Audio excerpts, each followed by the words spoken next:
उत्तराध्ययन के अध्याय 20 महानियठिज्जम महानिर्ग्रंथीय के 60 श्लोकों का हिंदी अनुवाद। सिद्धों और संयत आत्माओं को भाव भरा नमस्कार कर मैं अर्थ, साध्य और धर्म का ज्ञान कराने वाली तथ्यपूर्ण अनुशासना का निरूपण करता हूँ, वह मुझसे सुनो। प्रचुर रत्नों से संपन्न मगध का अधिपति राजा श्रेणिक मंडीकोक्षी नामक उद्यान में विहार यात्रा यानी क्रीड़ा यात्रा के लिए गया। वह उद्यान नाना प्रकार के द्रुमों और लताओं से आकीर्ण, नाना प्रकार के वृक्षों पक्षियों से आश्रित, नाना प्रकार के कुसुमों से पूर्णतः ढका हुआ नंदनवन के समान था। वहां राजा ने संयत मानसिक समाधि से संपन्न वृक्ष के पास बैठे हुए सुकुमार और सुख भोगने योग्य साधु को देखा। उसके रूप को देखकर राजा उस संयत के प्रति आकृष्ट हुआ और उसे अत्यंत उत्कृष्ट और अतुलनीय विस्मय हुआ। आश्चर्य, कैसा वर्ण और कैसा रूप है! आश्चर्य, आर्य की कैसी सौम्यता है!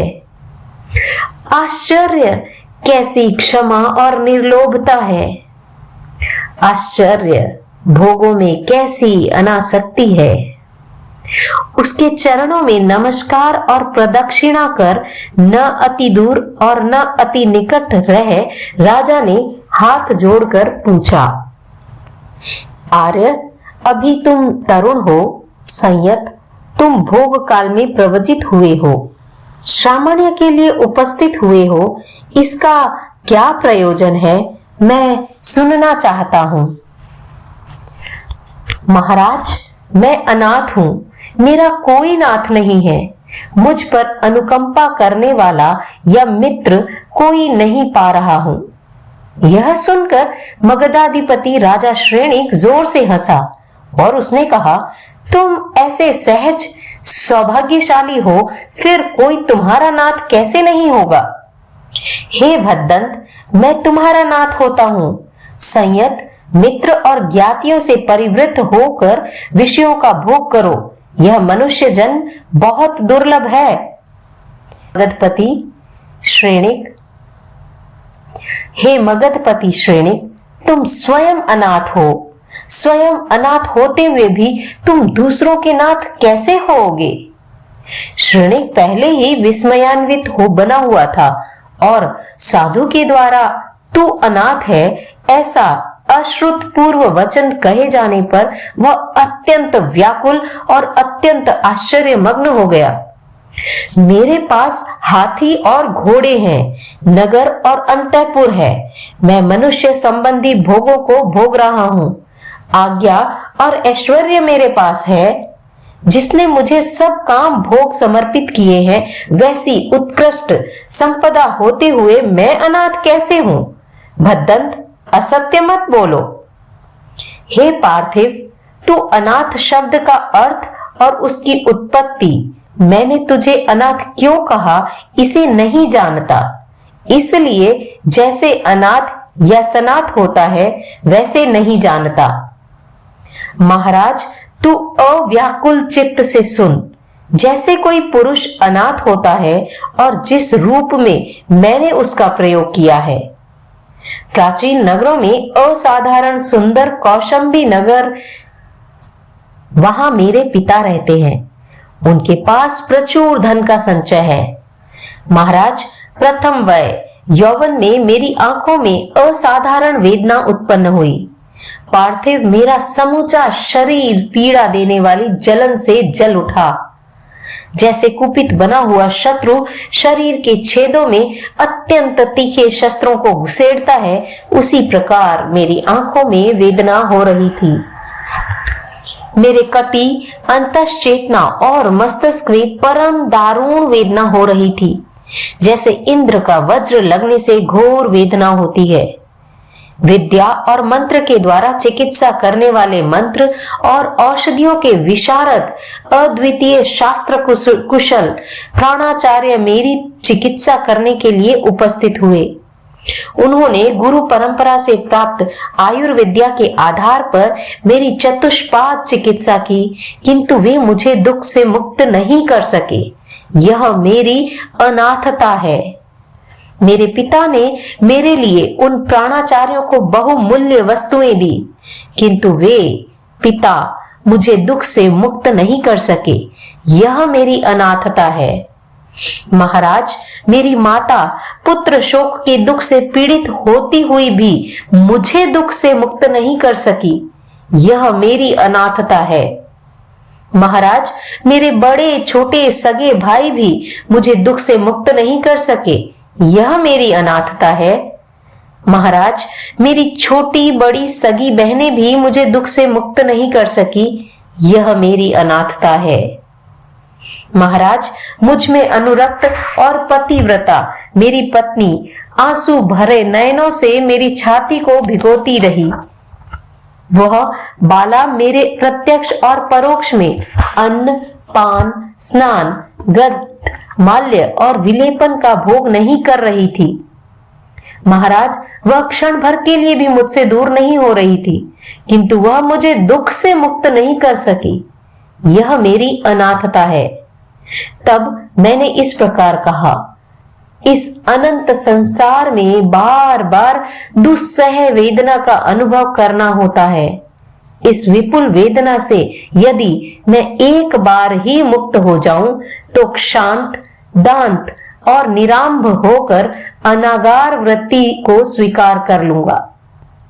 हे नराधीप, ऐसा चिंतन कर मैं सो गया। बीतती हुई रात्रि के साथ साथ मेरी वेदना भी क्षीण हो गई। उसके पश्चात प्रातः काल से मैं स्वस्थ हो गया। मैं अपने बंधुजनों को पूछ क्षांत, दांत और निरारंभ होकर अनगार वृत्ति में आ गया। तब मैं अपना और दूसरों का तथा सभी त्रस और स्थावर जीवों का नाथ हो गया। मेरी आत्मा ही वैतरणी नदी है और आत्मा ही कूट शालमली वृक्ष है। आत्मा ही कामदुधा धेनु है और आत्मा ही नंदनवन है। आत्मा ही दुख सुख को करने वाली और उनका क्षय करने वाली है। सत प्रवृत्ति में लगी हुई आत्मा ही मित्र है और दुष्प्रवृत्ति में लगी हुई आत्मा ही शत्रु है। हे राजन, यह एक दूसरी अनाथता ही है। एकाग्रचित्त, स्थिर, शांत होकर तुम उसे मुझसे सुनो। जैसे कई एक व्यक्ति बहुत कायर होते हैं, वे निर्ग्रंथ धर्म को पाकर भी कष्टानुभव करते हैं, निर्ग्रंथाचार का पालन करने में शिथिल हो जाते हैं। जो महाव्रतों को स्वीकार कर भली भांति उनका पालन नहीं करता, अपनी आत्मा का निग्रह नहीं करता, रसों में मूर्छित हो जाता है, वह बंधन का मूलोच्छेद नहीं कर पाता। ईर्ष्या, भाषा, ऐषणा, आदान निक्षेप और उच्चार प्रसवरण की परिस्थापना में जो सावधानी नहीं बरतता, वह उस मार्ग का अनुगमन नहीं कर सकता जिस पर वीर पुरुष चले हैं। जो व्रतों में स्थिर नहीं है, तप और नियमों से भ्रष्ट है, वह चिरकाल से मुंडन में रुचि रखकर भी चिरकाल तक आत्मा को कष्ट देकर भी संसार का पार नहीं पा सकता। जो पोली मुट्ठी की भांति असार है, खोटे सिक्के की भांति मुद्रा रहित है, काचमणि होते हुए भी वैडूर्य जैसे चमकता है, वह जानकार व्यक्तियों की दृष्टि में मूल्यहीन हो जाता है। जो कुशील वेश और ऋषि ध्वज, रजोहरण आदि मुनि चिन्हों को धारण कर उनके द्वारा जीविका चलाता है, असंयत होते हुए भी अपने आप को संयत कहता है, वह चिरकाल तक विनाश को प्राप्त होता है। पिया हुआ काल कूट विष, अविधि से पकड़ा हुआ शस्त्र और नियंत्रण में नहीं लाया हुआ वेताल जैसे विनाशकारी होता है, वैसे ही यह विषयों से युक्त धर्म भी विनाशकारी होता है। जो लक्षण शास्त्र स्वप्न शास्त्र का प्रयोग करता है, निमित्त शास्त्र और कौतुक कार्य में अत्यंत आसक्त है, मिथ्या आश्चर्य उत्पन्न करने वाले विद्यात्मक आश्रव द्वार से जीविका चलाता है, वह कर्म का फल भुगतने के समय किसी की शरण को प्राप्त नहीं होता। वह शील रहित साधु अपने तीव्र अज्ञान से सतत दुखी होकर विपर्यास को प्राप्त हो जाता है। वह असाधु प्रकृति वाला मुनि धर्म की विराधना कर नरक और तिर्यक योनि में जाता रहता है।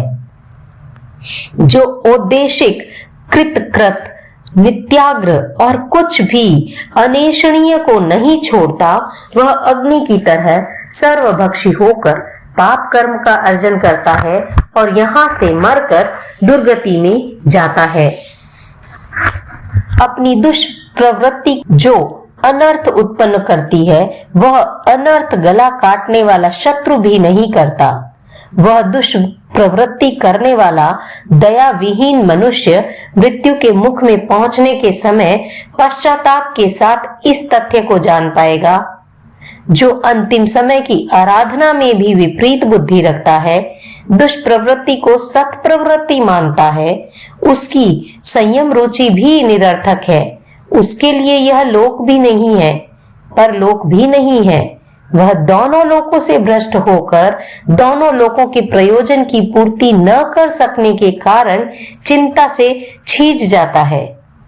इसी प्रकार यथाछंद स्वच्छंद भाव से विहार करने वाले और कुशील साधु जिनोत्तम भगवान के मार्ग की विराधना कर परिताप को प्राप्त होते हैं, जैसे भोग रस में आसक्त होकर अर्थहीन चिंता करने वाली गिद्ध पक्षिणी।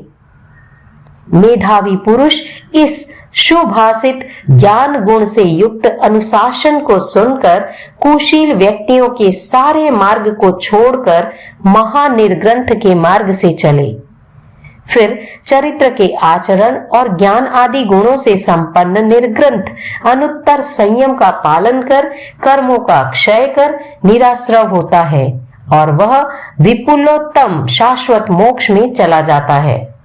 इस प्रकार उग्रदांत, महातपोधन, महाप्रतिज्ञ, महायशस्वी उस महामुनि ने इस महाश्रुत महानिर्ग्रंथीय अध्ययन को महान विस्तार के साथ कहा। श्रेणिक राजा तुष्ट हुआ और दोनों हाथ जोड़कर इस प्रकार बोला, भगवान, तुमने अनाथ का यथार्थ स्वरूप मुझे समझाया है। हे महर्षि, तुम्हारा मनुष्य जन्म सुलभ है, सफल है। तुम्हें जो उपलब्धियां हुई है वे भी सफल है। तुम सनाथ हो, सबांधव हो, क्योंकि तुम जिनोत्तम यानी तीर्थंकर के मार्ग में अवस्थित हो। तुम अनाथों के नाथ हो, तुम सब जीवों के नाथ हो। हे महाभाग, मैं तुमसे क्षमा चाहता हूँ और तुमसे मैं अनुशासित होना चाहता हूँ। मैंने तुमसे प्रश्न कर जो ध्यान में विघ्न किया और भोगों के लिए निमंत्रण दिया, उन सब को तुम सहन करो और क्षमा करो। इस प्रकार राज सिंह श्रेणिक अनगार सिंह की परम भक्ति से स्तुति कर अपने विमल चित्त से रणिवास, परिजन और बंधुजन सहित धर्म में अनुरक्त हो गया। राजा के रोमकूप उच्छ्वसित हो रहे थे। वह मुनि की प्रदक्षिणा कर सिर झुका वंदना कर चला गया। वह गुण से समृद्ध, त्रिगुप्तियों से गुप्त, 3 दंडों से विरत और निर्मोह मुनि भी विहग की भांति स्वतंत्र भाव से भूतल पर विहार करने लगे। ऐसा मैं कहता हूँ।